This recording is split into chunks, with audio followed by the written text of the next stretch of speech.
جيم 4 بأرض السيكرز. تقدم بوسطن في السلسلة 2-1.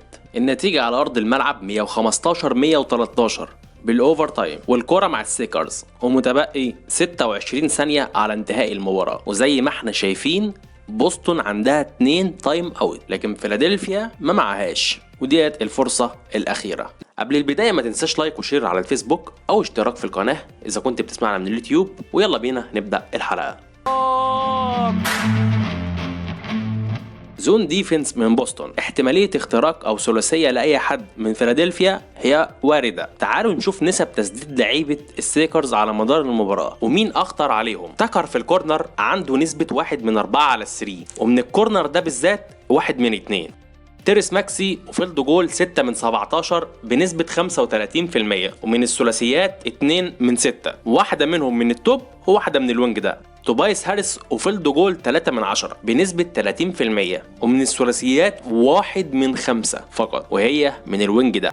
امبيد والمتواجد بداخل القوس وفيلد جول 11 من 26 بنسبة 42%، و3 من 0 على الثري بوينت. وبطبيعة الحال هو متواجد داخل القوس وهيحاول على الباسكت. واخيرا اللي هيلعب الكرة وهو جيمس هاردن، و15 من 22 فيلد جول بنسبة 65%، و5 من 8 على الثري بنسبة 62%، وهي نسبة عظيمة. اذا اللي يتخاف منه بحذر هو جيمس هاردن، ما ينفعش يتساب على مدار الهجمة. تعالوا بقى نشوف دفاع بوسطن وسير الهجمة. توبايس هاريس بيعمل سويتش ما بين تيتوم وسمارت على الدفاع على امبيد، وبيتحرك للداخل، بيستلم امبيد الكرة وبيضم بتيتوم للداخل، وبيتم عملية تضييق الزون ل2 على 5 للفريق. قرار غريب وفاشل بالنسبة لي. بص انا عارف انه مش منطقي ما العبش دبل على امبيد، لكن اني اقرب بالخمسة منه واسيب 3 لعيبة في فرصة سانحة للتسديد، الحل كان انك تبقي لعيبة عن لعيبة.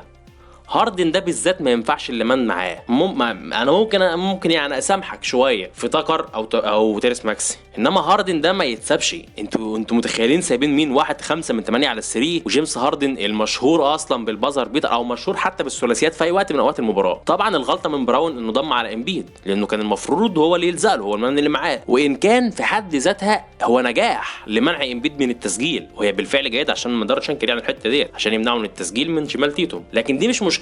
انا مشكلتي دلوقتي في هاردن. كان حلها مثلا هارفورد هو اللي يضم لتيتوم مش براون، وبالفعل وان كان براون قافل زاويه التمرير على هاردن، لكن بالطبع فرصه انها تعدي 90%، وبالفعل عدت وهاردن ثلاثيه، وبيتقدم لصالح فيلادلفيا 116-115. 18 ثانيه و2 تايم اوت لصالح بوسطن. فماذا قرر المدرب؟ المدرب قرر ان الفريق يعتمد على نفسه، و2 تايم اوت في الزباله الله ارميهم، ترش ملوش لازمه. ده مان تو مان من فيلادلفيا علشان يحرقوا اكبر عدد من الثواني. امبيد طبعا متواجد هنا علشان يقف لو حد فات من الدفاع ده، لكن 10 ثواني فعليا ضيعوهم فرقه بوسطن، ونجح فيلادلفيا بالمان تو مان ان هم يضيعوه 10 ثواني في الهواء، واتزنق الفريق لعند ما بقى 8 ثواني. ثانيتين ضيعهم تيتوم يطلب سكرينات، وثانيتين ضاعوا في السكرين، اتبقى معايا 4 ثواني. هنا الدفاع بقى طبعا في ثانيه اتحول لزون ديفنس بعد ما استهلكوا بالمان تو مان وقت الهجمه، وجه وقت الدفاع المحكم. تيتوم دخل وفاضل ثانيتين بس يا فاجر، ثانيتين تدخل بهجمه لفرقه بتدافع زون وفيهم امبيد اللي اخيرا اتصرف صح وضم قفلت بنتريشن على تيتوم، اللي اضطر يطلع الكوره لسمارت بره وجابها. انا عارف ان هي حلوه من سمارت ان هو جاب الثلاثيه، لكن دي هجمه طبيعيه، كيك اوت لبره. ايه المشكله يعني؟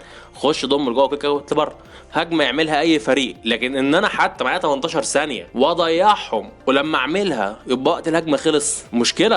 10 ثواني حرقهم سمارت، والثمان ثواني اللي بين حراهم تيتو في الهوا كده في الاخر عشان انفذ الهجمه البسيطه ديت كيك اوت لبره اللي بينفذها اقل فرقه في الباسكت. لقطتين بيبينوا قد ايه بوسطن ما بتلعبش بمدرب، سواء بقى ما عندوش شخصيه ان هو ياثر على اللعيبه وياخد التايم اوت، او ان هو اصلا ما عندوش تكتيكات معينه يحطها في الوقت زي ده. بس ده اظن اشك يعني، ده انا نفسي لما افهمش في الباسكت ممكن احط يعني خطه معينه اشوف الخصم اللي قدامي ايه، اي حد ماشي ممكن يعملها. مش غريبه يعني بصراحه ان هو ما ياخدش. وانتهت بكده المباراه بفوز فيلادلفيا وتعديل النتيجه في السلسله 2-2.